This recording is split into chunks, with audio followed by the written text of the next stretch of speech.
नमस्कार, मैं शशांक शर्मा हूं और आज के बाढ़ समाचार में आप सभी का स्वागत करता हूं। आज हम देश में हो रही मौजूदा बाढ़ की स्थिति और केंद्रीय जल आयोग द्वारा जारी एडवाइजरीज और फ्लड बुलेटिन्स के बारे में चर्चा करेंगे। आइए शुरू करते हैं।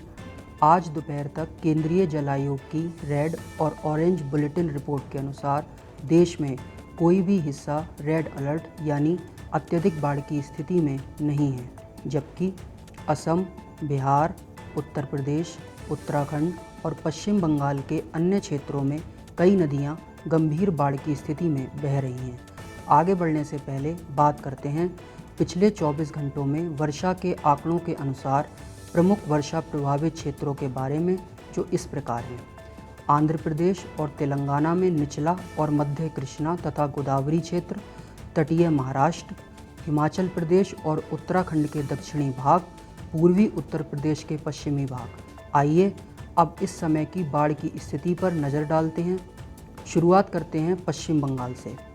पश्चिम बंगाल के मुर्शिदाबाद ज़िले में फरक्का, विश्वनाथपुर, पद्मा नदी और कूच बिहार ज़िले में तीस्ता नदी तथा रायडक वन नदी गंभीर बाढ़ की स्थिति में हैं।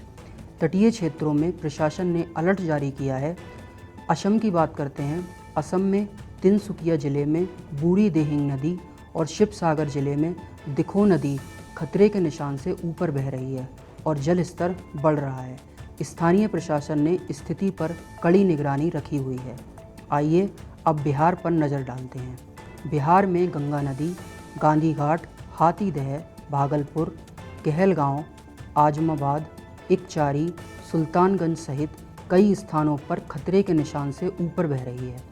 बूढ़ी गंडक, हरोहर, कोसी, बागमती, महानंदा, परमान, वेस्ट कंकई, पुनपुन, धरदा और फुलहर नदियां भी कई जिलों में गंभीर बाढ़ की स्थिति में हैं। हालांकि अधिकांश स्थानों पर जल स्तर स्थिर है, लेकिन कुछ क्षेत्रों में वृद्धि दर्ज की जा रही है। प्रशासन ने लोगों को सतर्क रहने की सलाह दी है। आइए अब उत्तर प्रदेश की बात करते हैं। उत्तर प्रदेश में गंगा नदी, कछला ब्रिज, फतेहगढ़, भितौरा और बलिया पर खतरे के निशान से ऊपर है। घाघरा नदी एल्गिन ब्रिज और तुर्तीपार पर, शारदा नदी बलिया कलान पर और रामगंगा नदी डाबरी और शाहजहाँपुर में गंभीर बाढ़ की स्थिति में है। नदी किनारे के क्षेत्रों में अलर्ट जारी किया गया है और लोगों से सतर्क रहने की अपील की गई है। आइए अब उत्तराखंड पर नज़र डालते हैं। उत्तराखंड में हरिद्वार जिले के रईसी में बाणगंगा नदी खतरे के निशान से ऊपर बह रही है। प्रशासन ने अलर्ट जारी किया है और लोगों को सतर्क रहने को कहा है। संक्षेप में कहें तो बिहार में सबसे अधिक स्थान गंभीर बाढ़ से प्रभावित है। गंगा नदी और उसकी सहायक नदियां कई राज्यों में मुख्य चिंता का विषय बनी हुई हैं। मानसून की सक्रियता के चलते नदियों के जलस्तर में निरंतर बदलाव आ रहा है और ऐसे में नागरिकों को सतर्क रहना आवश्यक है। आइए अब केंद्रीय जल आयोग द्वारा जारी आज की फ्लड एडवाइजरी पर एक नज़र डालते हैं। शुरुआत करते हैं आंध्र प्रदेश से। अगले 2 दिनों में गुंटूर, कुर्नूल और कृष्णा जिलों में कृष्णा नदी में जलस्तर वृद्धि और भारी प्रवाह की संभावना है। सुनकेसुला, श्रीशैलम, डॉक्टर KLRS पुलिचिंथला, प्रकाशम बैराज जैसे परियोजनाओं में भारी जल प्रवाह आने की संभावना है। तेलंगाना की बात करें तो कृष्णा नदी में नागार्जुन सागर और PD जोराला में अगले 2 दिनों तक भारी जल प्रवाह आने की संभावना है।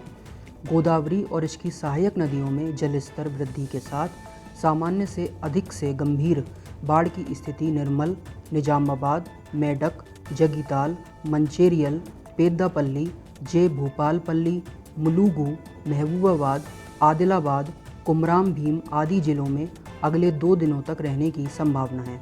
गोदावरी के जलाशयों में अगले 2 से 3 दिनों में भारी जल प्रवाह आने की संभावना है। महाराष्ट्र की बात करें तो सिंधुदुर्ग, रत्नागिरी और रायगढ़ जिलों में गाढ़, बाव, वशिष्ठी, काजवी जैसी पश्चिम की ओर बहने वाली नदियों तथा पुणे में स्थित भीमा नदी में जलस्तर वृद्धि और सामान्य से अधिक बाढ़ की स्थिति बनने की संभावना है। गोदावरी बेसिन में मंजिरा, वर्धा, पेनगंगा जैसी नदियों में अगले 2 दिनों में वर्धा, नांदेड़, चंद्रपुर, यवतमाल, गढ़चिरौली क्षेत्रों में जलस्तर वृद्धि की संभावना है। आइए अब उत्तराखंड पर नज़र डालते हैं। अगले 24 घंटों में भागीरथी, उत्तरकाशी, टिहरी गढ़वाल, अलकनंदा, चमोली, रुद्रप्रयाग, ऊपरी यमुना, देहरादून, हरिद्वार, रामगंगा, पौड़ी गढ़वाल, अल्मोड़ा, नैनीताल, ऊधम सिंह नगर, शारदा, पिथौरागढ़, बागेश्वर, चंपावत, देविया, गोमती, नैनीताल, ऊधम सिंह नगर और ऊपरी गंगा, टिहरी गढ़वाल, हरिद्वार में अचानक जल स्तर वृद्धि की संभावना है। उत्तर प्रदेश की बात करें तो उत्तराखंड में ऊपरी गंगा नदियों में उत्पन्न जल प्रवाह वर्तमान में उत्तर प्रदेश से होकर गुजर रहा है, जिसके कारण हरिद्वार, मुजफ्फरनगर जिलों में बाणगंगा और मुख्य गंगा धारा में मुजफ्फरनगर, हापुड़, बदायूं, फर्रुखाबाद, कन्नौज, कानपुर नगर, फतेहपुर अगले 3 से 4 दिनों तक सामान्य से अधिक से गंभीर बाढ़ की स्थिति बनी रहने की संभावना है। साथ ही चूँकि उत्तराखंड में अगले 2 दिनों तक वर्षा गतिविधि जारी रहने की संभावना है, इसलिए गंगा में भारी प्रवाह आगे भी जारी रहने की संभावना है। नई दिल्ली CWC स्थल दिल्ली रेलवे पुल पर यमुना नदी चेतावनी स्तर से ऊपर बह रही है और जल स्तर में वृद्धि का रुझान है। इसके आज रात तक खतरे के स्तर को छूने की संभावना है तथा अगले 24 घंटों तक जल स्तर स्थिर रहने की संभावना है। सिक्किम और उप हिमालयी पश्चिम बंगाल की बात करें तो अलीपुरद्वार, जलपाईगुड़ी और कूच बिहार जिलों में तीस्ता, जलढाका, तोरशा, रायदक और संकोश नदियों में अगले 24 घंटों तक सामान्य से अधिक बाढ़ की स्थिति बने रहने की संभावना है। अगले 3 से 4 दिनों में इसी तरह बाढ़ की स्थिति बने रहने की संभावना है। ये थी आज की बाढ़ की स्थिति की सूचना। जल स्तर और बाढ़ की पूर्वानुमान संबंधी नवीनतम जानकारी के लिए कृपया CWC की वेबसाइट पर जाएं, सूचित रहें, सुरक्षित रहें और हम आपको अगले बुलेटिन में मिलेंगे। तब तक के लिए धन्यवाद।